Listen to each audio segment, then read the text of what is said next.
One of the biggest overlooked items in ADU construction is lot drainage. So what we've got right here is we've got an issue where our slab is level with the driveway. We have no actual pitch in order to let that water drain off.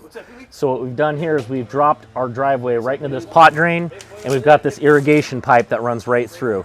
This irrigation pipe has small holes in it that's going to allow that water to percolate down in the soil. So even if we don't have that drainage, we're going to be able to spread that water out over a good 40-50 foot run.